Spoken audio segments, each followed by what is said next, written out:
আজকে আমি আইছি প্রোগ্রামে। তো প্রোগ্রামটা ছিল নারী দিবস। আর আমি আসলে অনেক দিন আগে একটা ট্রেডিং করেছিলাম। তো আমাদের আজকে ম্যাডাম হঠাৎ করে ফোন করলো। ফোন করে কইছে যে, "আয়ো তোমাদের সার্টিফিকেট দেওয়া হইব।" তো সর্বপ্রথমে আমাদের একটা রুমে ডাকা হইছে। তো ওই রুমে যাইয়া দেখি অনেকগুলো সেলাই মেশিন। তো তারপর কইছে, "তোমরা যে নিচে যাও ওইখানে মানে সার্টিফিকেটটা দেওয়া হইব আরকি।" তো গেলাম।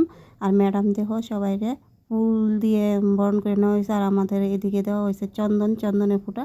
তো যেই দিদি আমাদের চন্দনের ফোঁটাটা দিয়েছে ওই দিদির আবার আমি একটা দিয়ে দিলাম।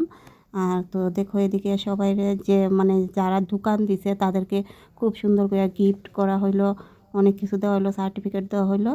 তারপরে সবাইরে মানে বুঝাইছে যে যে যেমনি কাজ করবো, কেমনে কাজ করব, কেমনে উন্নতি হইব। তারপর আমারও ডাকা হয়েছে, আবার আমারও দেওয়া হয়েছে একটা সার্টিফিকেট। তো আমরা যদি আসলে দোকান দিতে পারতাম তো আমাদেরকে ওইভাবে কিন্তু ভালো করে গিফটটা দেওয়া হতো। তো দেখো আর এদিকে কিন্তু সেলাই মেশিনটি আমার দেখে খুব পছন্দ হয়েছে যে এমন তোরা সেলাই মেশিন যদি আমি একটা কিনতে পারতাম ওই